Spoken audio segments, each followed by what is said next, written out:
Let's break down 5 wide receivers and 5 running backs that you need to try and go and trade for now before they pop off in week 5 of 2024 fantasy football. These are all great buy low targets moving into week 5 of the season, and I want to make sure that you guys go out and trade for them while you still can. Before we do so, let me remind you guys that Underdog is the place you want to be if you want to get in on additional fantasy football action all season long. Their week 5 NFL pick'ems are already live, and Underdog is giving all new users who sign up with promo code The Catch a free Dak Prescott over half of a total yard to use towards Sunday's action. On top of that, Underdog is giving all new users who sign up with promo code The Catch a 50% deposit match up to $1,000 on Underdog. So claim your free pick'em with that promo code The Catch and get up to $1,000 in bonus cash on Underdog. All right, let's kick the video off with DJ Moore of the Chicago Bears. Coming off of an 11.2 fantasy point performance where he finally scored a touchdown. Great matchup against the Rams. Finally finds the end zone, but just 3 receptions off of 6 targets, 22 receiving yards. And I've seen a lot of you guys out there, a lot of fantasy managers just thoroughly disappointed with DJ Moore's performance so far on the season. But I think even more thoroughly disappointed in Caleb Williams' quarterback play and the connection between him and DJ Moore and the struggles that DJ Moore is having because of the struggles Caleb Williams is having, right? It's a great matchup here against the Panthers in week 5. It's a great matchup in week 6 against the Jaguars for DJ Moore. They have a bye week in week 7. Then it's a great matchup against the Commanders and a great matchup against the Cardinals. I think these are 4 really strong opportunities for Caleb Williams and DJ Moore to get on the right page.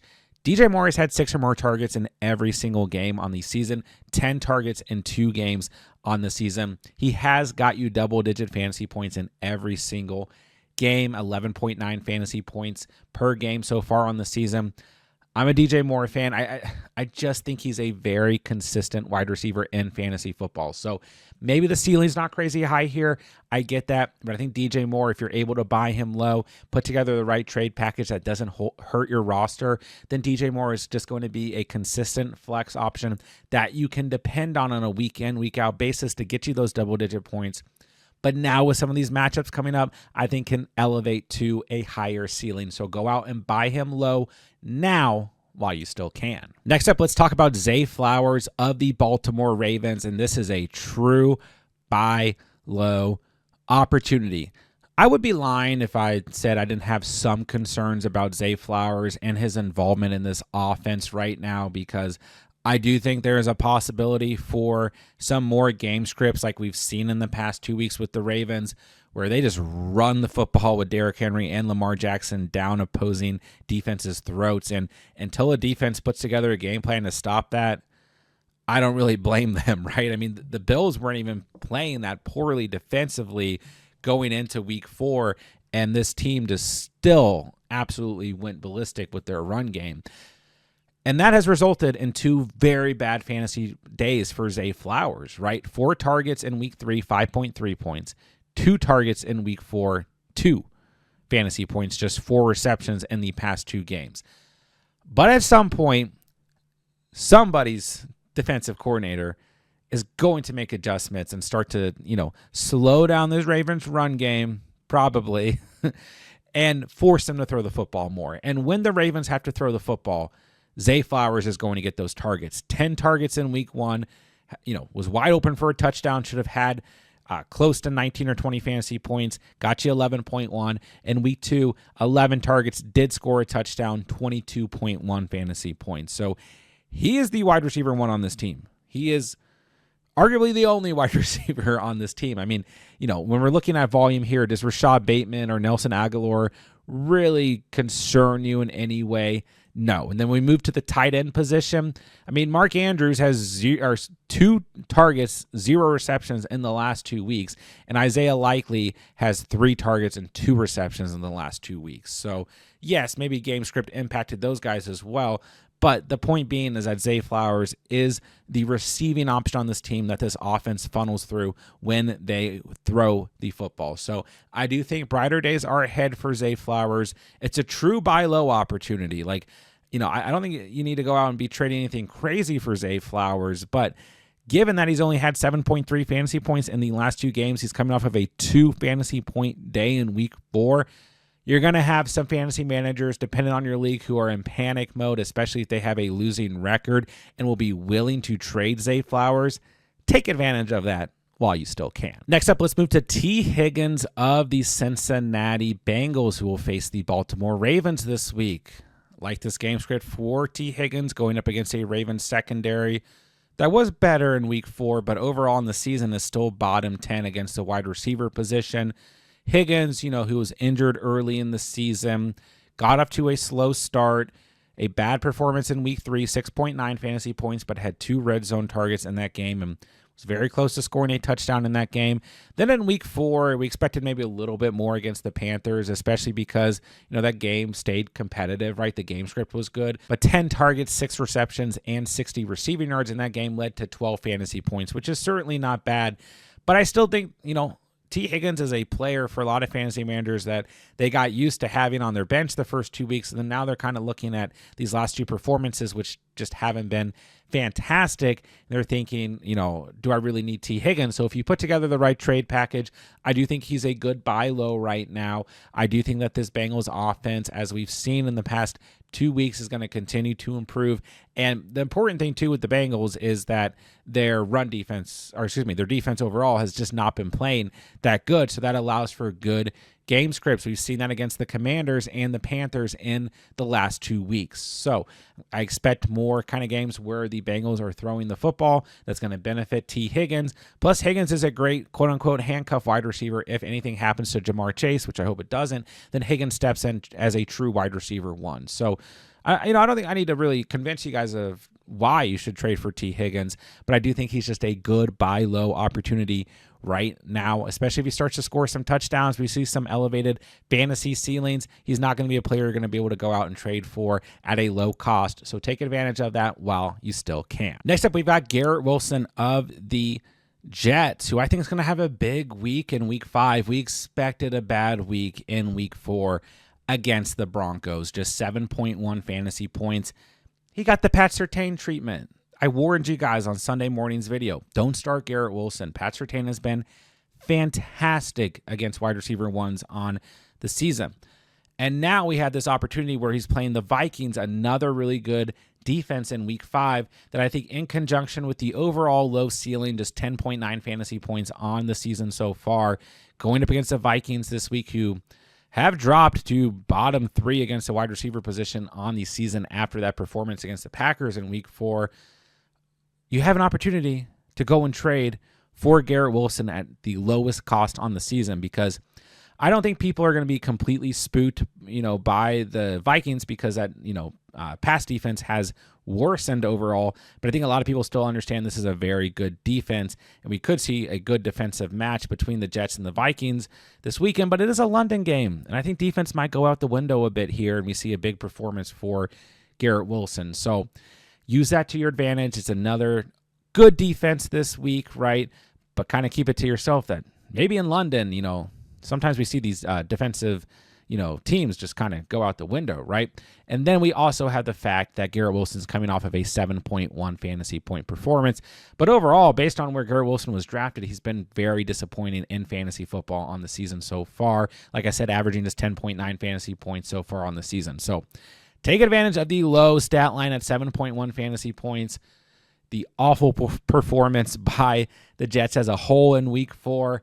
Go out and trade for Garrett Wilson. I truly do think better days are ahead of him, and I do think those better days could start as early as week 5. Last wide receiver I want to talk about is Amari Cooper of the Cleveland Browns. I'll keep this one pretty short. Cooper coming off of a 7.5 fantasy performance in week 4 against the Raiders. Everything there. Feels like he should have had a big day after having 2 touchdowns in week 3, and he should have had a big day. He had an 82-yard touchdown call back for practically no reason. I mean, awful call, right? And he had some mental errors in that game against the Raiders. I get that. Looked very frustrated. Looked a little off with Deshaun Watson. But Cooper's had 8 or more targets every game on the season. Don't get me wrong. Cooper's probably a volatile boomer bust option, right? A wide receiver drafted like in the 4th round area in most drafts. But if you trade for him, you pick him up as a volatile flex option, I think that's okay, especially because the upcoming strength of schedule against the wide receiver position is very, very good for the Browns. Let's just look at the next 2 weeks. Commanders, Eagles, both bottom 5 against the wide receiver position. Then he gets some nice game scripts with weaker secondaries against the Bengals and the Ravens in weeks 7 and 8. But these next 2 weeks, I think Cooper could have very, very, very good fantasy days like we saw against the Giants in week 3. And I will address that overall, there are some rumors that Cooper might get traded. If he gets traded to the right team, that could really help his fantasy stock overall because he's not going to have Deshaun Watson throwing to him. So either way, whether Cooper's with the Browns or if he does truly get traded, I don't know if that's just smoke or what. We'll find out. I think he's a great buy low candidate coming off of a game where he had just 7.5 fantasy points, but truthfully should have hit far, far more than that with that big touchdown getting called back. 2 touchdowns in week 3. Commanders, Eagles the next 2 weeks. Great buy low opportunity on Amari Cooper. Take advantage of it while you still can. All right, let's move along to the running back position. Let's start with Josh Jacobs. And listen, guys, I know Jacobs has started the season kind of frustrating to own, especially where you drafted him. We were expecting a lot more out of this offense, all of that stuff. But Jordan Love has missed 2 games on the season, right? And then last week, his first game back, the running back position, Josh Jacobs just got game scripted out. That was a game where, the Packers were down by a ton. They needed to throw the football, and that's what they did. And even with all that, Jacobs still got you 11.8 fantasy points, averaging 10.8 fantasy points so far on the season. And the nice thing last week was even when, the Packers were throwing the football, Jacobs did get involved in the passing game, 6 targets and 4 receptions. But things are going to get much better for the Packers with a healthy Jordan Love. They're going to play the Rams this week.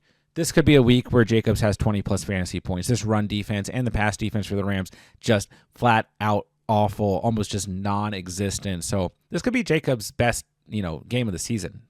Easily, right? But then he gets the Cardinals, and he has a good game script at home against the Texans in week 7. Then he's at the Jaguars in week 8. These are all very good matchups for Josh Jacobs. Poor run defenses, good game scripts, all of that stuff. Jordan Love's going to be healthy. Right now is the time to go ahead and buy Josh Jacobs before he starts taking off in fantasy football. All right, next up we have James Cook, who I do think is a little bit more difficult of a buy low. He is coming off of a very bad performance, 5.8 fantasy points, got completely game scripted out as the Bills just really struggled on the road against the Ravens. But he's still averaging 16.6 fantasy points per game and is the RB9 in fantasy football. So this might be a little bit of a tougher buy for you guys, but if you think you can get it done, put together the right trade package. Is always going to be league dependent on the manager who owns James Cook. Maybe they're dealing with injuries, bye weeks, all that stuff. Use that to your advantage if you can. If you can find the right opportunity to trade for James Cook, I don't really think I need to explain why you should, but I definitely think that you should. Now the next 2 weeks are a little bit tough for the Bills. They're on the road against Houston this week. I do like the game script here, but the Texans, as you see on the screen, are 10th against the running back position in fantasy football. Then the following week, the Bills will be on the road again to face the Jets. So I think we have kind of this window here where we have some potential good, opportunities to buy James Cook a little bit lower, because I don't know if his ceiling is going to be as high as it was against the Cardinals, Dolphins, and the Jags to start the season. Very fortunate stretch there, but then struggled against the Ravens. And now, like I said, Texans, Jets the next 2 weeks. I do like the game script potential against the Texans, even though they've been good against the position. But then, we have to admit against the Jets is tough. But then after that, he's going to get the Titans, the Seahawks, the Dolphins, and the Colts. A nice stretch there. So kind of look over the next couple weeks, especially if Cook continues to have a low ceiling. I do think we could have some good buy low opportunities, but right now you're truly looking at a buy low opportunity with a 5.8 fantasy performance in week 4. If you can get it done, absolutely do so. All right, moving along, I'm just going to very, very, very quickly mention Breece Hall of the New York Jets. Listen, this is going to be a far tougher buy than even James Cook, because everyone knows what Breece Hall brings to the table. and what he can do, right? But I've seen a lot of you guys out there already trying to buy Breece Hall. I've seen a lot of you guys, a lot of you out there panicking on Breece Hall, getting a lot of questions about Breece Hall. We've continued to see Braylon Allen get touches. He had just 2 less touches, not including the receiving game, in week 4 than Breece Hall. 5 less touches, not including the receiving game, in week 3 than Breece Hall. So some of that was game script oriented, all that stuff. But if he can get it done, Breece Hall has a bad matchup this week, even in London. I don't always believe in defenses in London, but it's a bad matchup against the Vikings. Then he gets Buffalo and Pittsburgh. So we might see a little bit of a window here where we can buy Breece Hall, but it's just not going to last. I mean, you look towards the end of the season, right? Starting in week 10, Arizona, Indy, a bye week, Seattle, Miami, Jacksonville, the Rams, before facing Buffalo, which will most likely be an important matchup in week 17 with a good game script. So a lot of soft run defenses towards the end of the season going into the fantasy playoffs. So Breece Hall, I don't think I need to over-explain this one. Coming off of a 3.8 fantasy day, if you can get it done, if you can buy him low, absolutely do so. And if the struggles continue over the next 2 weeks or so against tough run defenses, buy Breece Hall low while you can. Okay, I want to talk about Zack Moss of the Cincinnati Bengals, who I know is not really a buy low, coming off of a 17.8 fantasy day. I mean, he's had 14.1 or more fantasy points in every game this year except week 2 against the Chiefs on the road, just 5.7 fantasy points. But we just saw this Ravens defense play really, really well. In week 4, they're playing very well against the run, 4th against the running back position. So I do think that there's a large potential that Zack Moss has a tougher week or a lower ceiling overall this week. Use that to your advantage if you're trying to buy him. And also look at the fact that Chase Brown had 15 touches, which tied Zack Moss's 15 touches last week against the Panthers. And Chase Brown had 2 touchdowns and 23.2 fantasy points. I still personally believe that even if Chase Brown continues to get involvement, that Zack Moss is the RB1 for the Bengals. And we have to also admit that those extra touches for Chase Brown and the extra involvement that we also saw out of him in week 3, which wasn't nearly as steep, were both against really bad defenses in Washington and Carolina, but more importantly in week 4 against Carolina when we saw that big influx in touches for Chase Brown. So listen, I'm not out on Chase Brown. I'm not saying that Chase Brown's not a factor here, but either way, you have an opportunity to buy Zack Moss, who I think, not going to be incredible particularly, but is just a really good plug and play. You can trust him to get that double-digit mark against average and soft run defenses.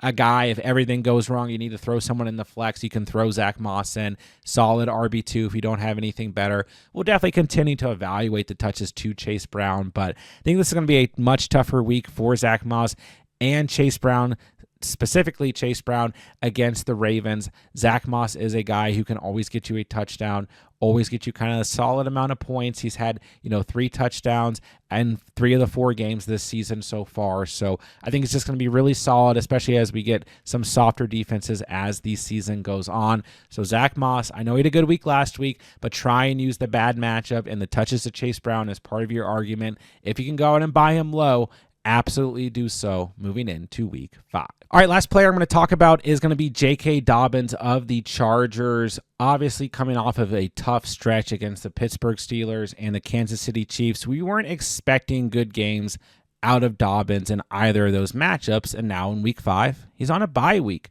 So this is a really good time to buy him low.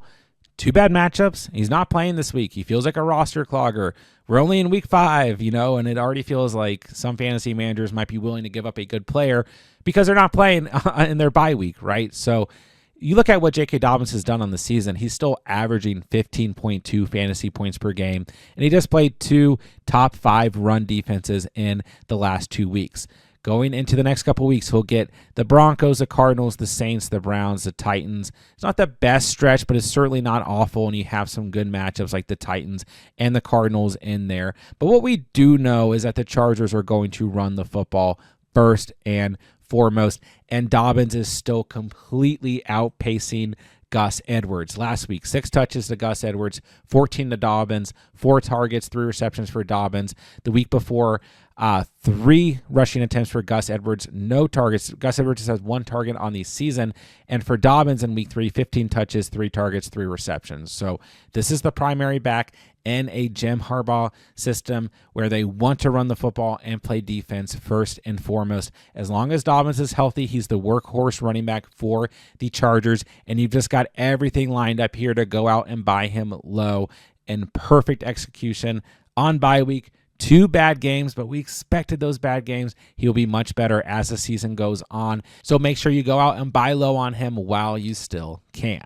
And that'll do it for today's video. Guys, don't forget I'm answering all fantasy football questions in the comments section down below. If you guys need anything whatsoever, make sure to drop me a comment and I will answer every single comment on this video before Sunday's slate of games. Don't forget, we have everything on the channel that you guys need for week 5 of the season. Starts and sits at every single position, must start defenses, must start kickers, an early week waiver wire video, a late week waiver wire video, players that are going to absolutely go off this week, 10 things you need to know Sunday morning before Sunday kicks off, fantasy Q&A, live streams throughout the week, every single thing that you guys need to make sure you dominate each and every week of fantasy football. So make sure you guys are subscribed to the channel so that you don't miss out on any of the content.